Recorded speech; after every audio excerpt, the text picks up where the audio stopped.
last time I wore a microphone, I was on the news, and it was not for anything fun. So we will see how this goes. Can everybody hear me okay?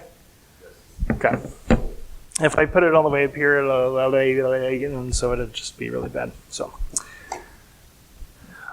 first of all, for those of you that don't know me, my name is Kevin. My wife Crystal and I have been at Redeeming Grace for about 10 months now, maybe. We moved to the Columbia area probably 13 months ago with my job. I work for a company called Storage Mart that's based here in Columbia. And so they had asked me if I would consider moving to the area to take over some storage down here. So if you want to know about storage, I'm probably the last person you want to talk to. So wanted to kind of come up here and kind of share my testimony of how God has worked in my life. I was born in Lincoln, Nebraska. I think there was Richie, you were born in Lincoln, and then I think a couple other people actually from this body are from that area, so we have a little bit of a connection that way as well.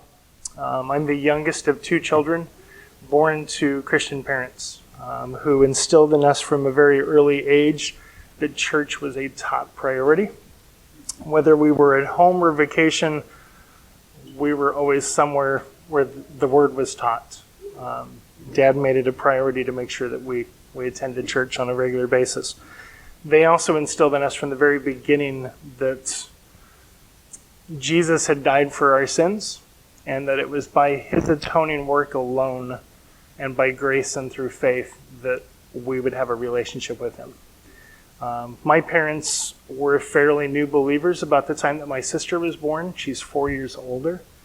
And so they had grown up in Christian homes as well, but not professed faith until probably their 20s, maybe their 30s. And so they were just kind of growing into their faith as well. We were attending a Bible teaching church that was probably about 15 miles from our home. And then one day we got stopped by a train.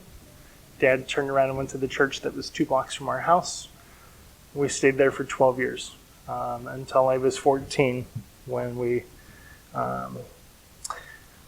long story short, I was coming home from summer camp, and my parents said we're going to start visiting new churches. So there were some things that had happened at that church that caused us to go somewhere else. We ended back up at the same church that we had attended several years before. At this time, I'm 9th grade. Had always believed that I had prayed the sinner's prayer at age 5, so I did my thing, thinking, maybe this was just an evidence of who I was, but there was no genuine fruit until many years later. But all that to say, at 9th grade, we started attending a different church. I had to make new friends, which was not easy. If you knew me those days, lots of hair. Yeah, I know it's hard to believe. I was very much of an introvert.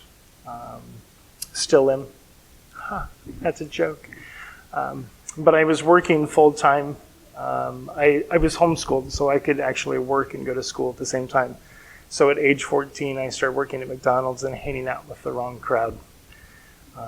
And most of those people that I worked with were my parents' age. So if you can imagine a 40-year-old teaching a 15-year-old probably how to do something that they shouldn't do, that was me going through that.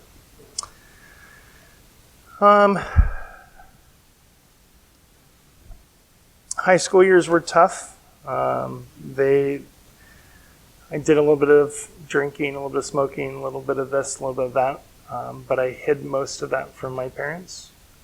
Thinking I hid most of that from my parents was not the case. I found out several years later that they knew most of what I had been doing. Shocking enough. I hid a lot of my sins by getting involved in a college ministry. I tried to find avenues that would make people think I was a Christian, even though I knew that there was no fruit.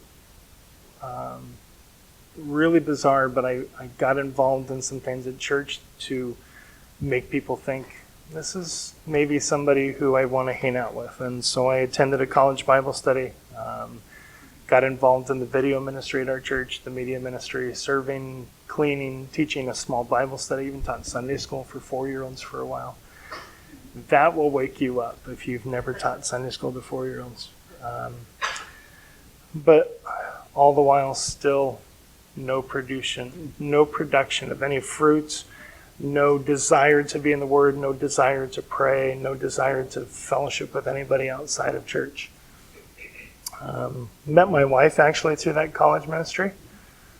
We were friends for several years before we started dating. And then God miraculously worked in both of our lives enough to cause us to get married. But we'll kind of back up a little bit.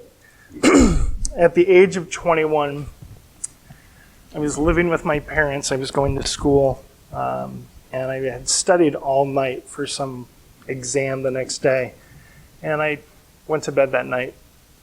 Had a dream that I will never forget, probably for as long as I live, that a group of gunmen were taking people who professed to be believers in Lincoln, Nebraska to the Holiday Inn in the downtown, knocking on each door, and if you said, do you believe in Jesus? And you said yes, they shot you on the spot. This is before Columbine, where that young lady was shot for actually saying she believed in Jesus. I remember somehow in my dream I got away. I escaped from that room. To this day, I have no idea how I got out of there. Maybe it was I said, I changed my mind. Not for me, and so they let me go. But I woke up in a complete deep sweat and realized at that point that there was no evidence of salvation. And I was probably running from the truth. I had ran to get away in that dream thinking there's no way I could say yes. Found myself on my knees at my bedside and just pouring out my heart to the Lord and asking Him to do something different within me, to give me a newfound relationship with Him, a newfound life, a new, I don't even know what all I said, but I just remember there being an overwhelming sense of peace.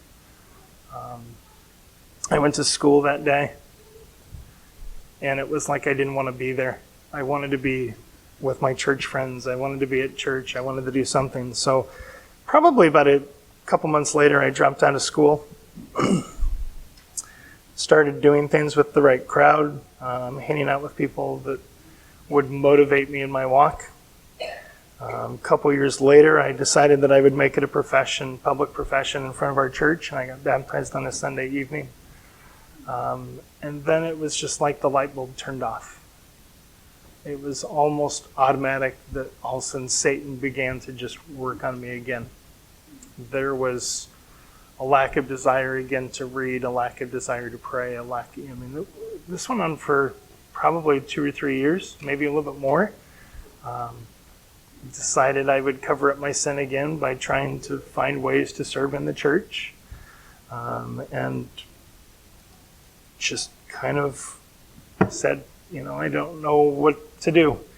I didn't confess anything before the Lord. I had a couple good friends in the college group, one of which being my wife, but I didn't really confide in her because she was a woman, of course.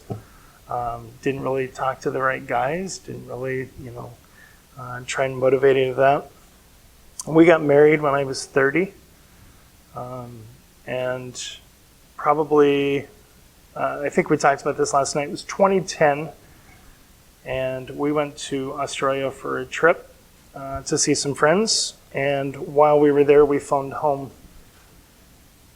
to ask how things were going, and we found out that my sister's first marriage was literally falling apart, and the church that we were attending, that we had been with as a family for about 20 years by this point, made it really hard for us to want to stay.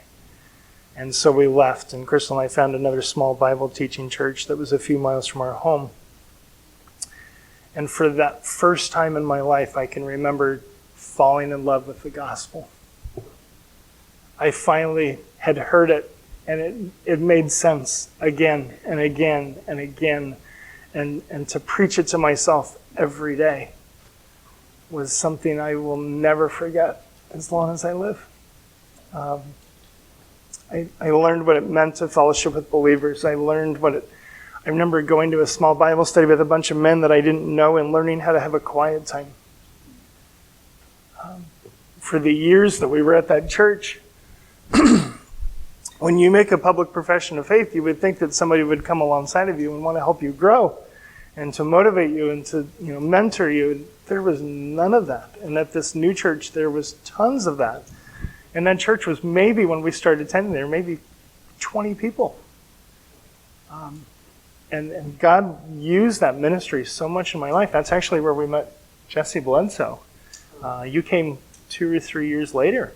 So it was by his grace that we were able to end up at that small church and to learn what it meant to serve again and to grow and to love and to appreciate faith and grace and all these different little aspects of our walk that we just took for granted for so long.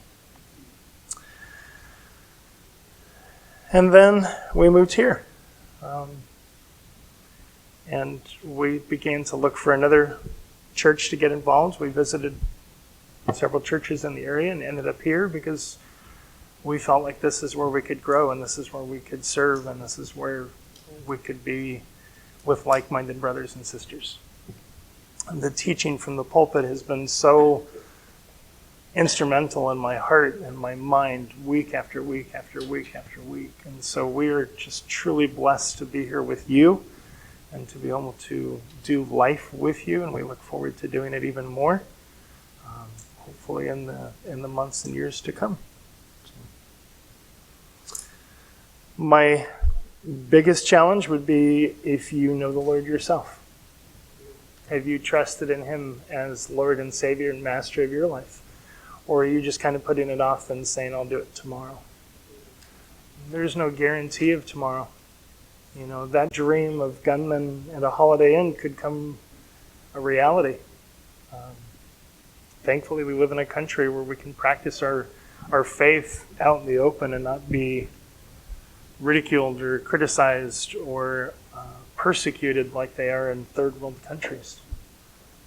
But it could still happen here in Columbia. It could still happen in Jefferson City or wherever you are. Don't put it off. If you have questions, come and see me. If you, or see, Nathan or Richie or, anybody that's in this room, we would be happy to talk to you about your relationship with the Lord and where you stand.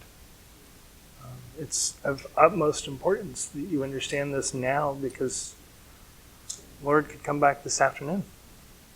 And will you be ready?